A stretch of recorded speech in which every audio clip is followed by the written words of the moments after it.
Hello everyone. Thank you for joining us today. We're excited to delve into a fascinating and vital topic, the human respiratory system. This incredible network of organs and tissues is essential for breathing and plays a crucial role in maintaining our overall health by supplying oxygen to the body and removing carbon dioxide. Throughout our discussion, we'll explore the anatomy of the respiratory system, how it functions, and its importance in everyday life. We'll also look at some common respiratory issues and how we can keep our lungs healthy. So, let's take a deep breath and get started on this journey through the amazing workings of the human respiratory system. The human respiratory system is responsible for the exchange of oxygen and carbon dioxide between the body and the environment. Here are its main components and functions. Key components. 1. Nasal cavity, filters, warms, and humidifies air. 2. Pharynx, the passageway for air and food. 3. Larynx, contains the vocal cords, connects the pharynx to the trachea. 4. Trachea, the windpipe that directs air into the bronchi. 5. Bronchi, two main branches that lead to each lung. 6. Bronchioles, smaller branches of the bronchi within the lungs. 7. Alveoli, tiny air sacs where gas exchange occurs, surrounded by capillaries. Functions. Gas exchange, oxygen is absorbed into the bloodstream, and carbon dioxide is expelled from the blood. Regulation of blood pH helps maintain acid-base balance through gas exchange. Defense mechanism, mucus and cilia trap and expel foreign particles and pathogens. Voice production, the larynx plays a key role in phonation. Process of breathing. 1. Inhalation, diaphragm and intercostal muscles contract, expanding the thoracic cavity and drawing air in. 2. Exhalation, muscles relax, the thoracic cavity decreases, and air is pushed out.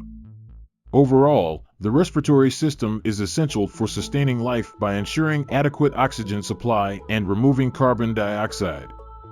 Certainly. Here are some common diseases that can affect the respiratory system. 1. Asthma.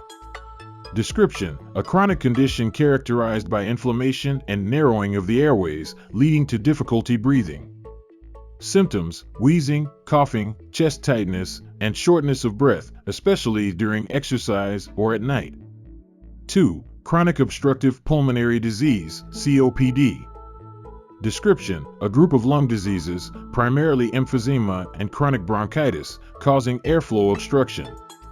Symptoms: persistent cough, mucus production, wheezing, and shortness of breath. 3. Pneumonia. Description: an infection that inflames the air sacs in one or both lungs, which may fill with fluid or pus. Symptoms: cough, with phlegm, fever, chills, and difficulty breathing. 4. Tuberculosis, TB. Description: a bacterial infection caused by Mycobacterium tuberculosis that primarily affects the lungs. Symptoms: persistent cough, weight loss, night sweats, and fever. 5. Lung cancer. Description: malignant tumors that develop in the lungs, often associated with smoking or exposure to toxins. Symptoms: persistent cough, chest pain, coughing up blood, and unexplained weight loss. 6. Interstitial lung disease. Description: a group of disorders that cause scarring of lung tissue affecting the ability to breathe. Symptoms: shortness of breath, a dry cough, and fatigue. 7. Pulmonary embolism. Description: a blockage in one of the pulmonary arteries, usually caused by blood clots that travel to the lungs. Symptoms: sudden shortness of breath, chest pain, and coughing up blood. 8. Sleep apnea. Description: a disorder characterized by repeated interruptions in breathing during sleep. Symptoms: loud snoring, choking or gasping during sleep, and excessive daytime sleepiness. 9. Bronchitis. Description: inflammation of the bronchial tubes, which can be acute, short-term, or chronic, long-term. Symptoms: cough, mucus production, fatigue, and mild fever. 10. Cystic fibrosis. Description: a genetic disorder that causes thick, sticky mucus to build up in the lungs and digestive system. Symptoms: chronic cough, frequent lung infections, and difficulty gaining weight. These diseases can vary in severity and treatment approaches, ranging from medications and lifestyle changes to surgical interventions. Early diagnosis and management are crucial for improving outcomes. If you have concerns about respiratory health, consulting a healthcare professional is recommended. Certainly, treatment options for lung cancer depend on several factors, including the type and stage of cancer, overall health, and patient preferences. Here are the main treatment modalities. 1. Surgery. Lobectomy, removal of a lobe of the lung. Pneumonectomy, removal of an entire lung. Wedge resection, removal of a small section of the lung. Video-assisted thoracoscopic surgery, VATS, minimally invasive surgery for removing lung tissue. 2. Radiation therapy. External beam radiation, high-energy beams target the tumor from outside the body. Stereotactic body radiotherapy, SBRT, delivers high doses of radiation precisely to the tumor. Palliative radiation aims to relieve symptoms in advanced cases. 3. Chemotherapy. Uses drugs to kill cancer cells or stop their growth. It may be administered before surgery, neoadjuvant, after surgery, adjuvant, or as the primary treatment for advanced cancer. 4. Targeted therapy. Uses drugs that target specific genetic mutations or proteins in cancer cells, such as EGFR inhibitors or ALK inhibitors. This approach is often used for non-small cell lung cancer, NSCLC, with specific mutations. 5. Immunotherapy. Boosts the body's immune system to fight cancer. Immune checkpoint inhibitors, such as pembrolizumab and nivolumab, are examples used for advanced lung cancer. 6. Clinical trials. Participation in clinical trials may provide access to new therapies or combinations of treatments not yet widely available. 7. Palliative care.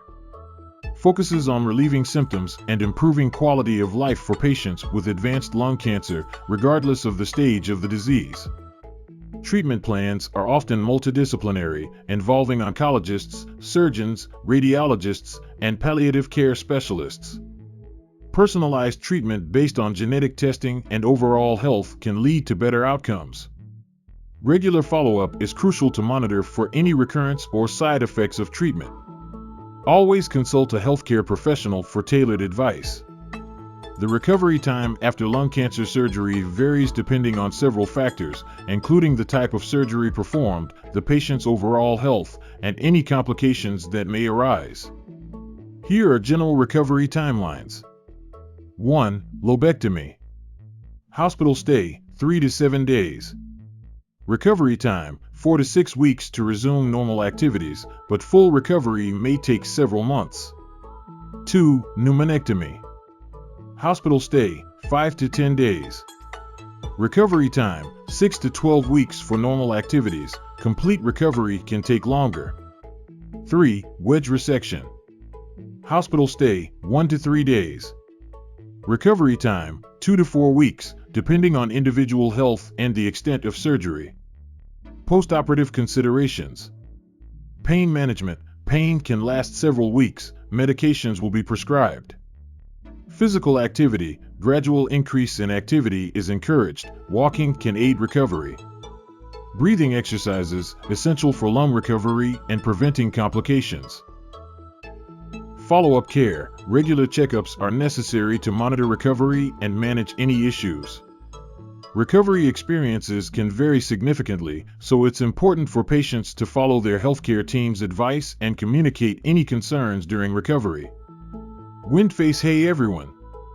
We want to hear from you. Share your experiences and thoughts about the human respiratory system in the comments below. Have you ever learned something fascinating about how we breathe or perhaps experienced a respiratory challenge? Your stories could help others learn and connect. If you enjoyed this video and want to keep exploring the wonders of the human body, don't forget to like, share, and subscribe for more amazing content. Every little interaction helps us grow our community. Thanks for being a part of our journey.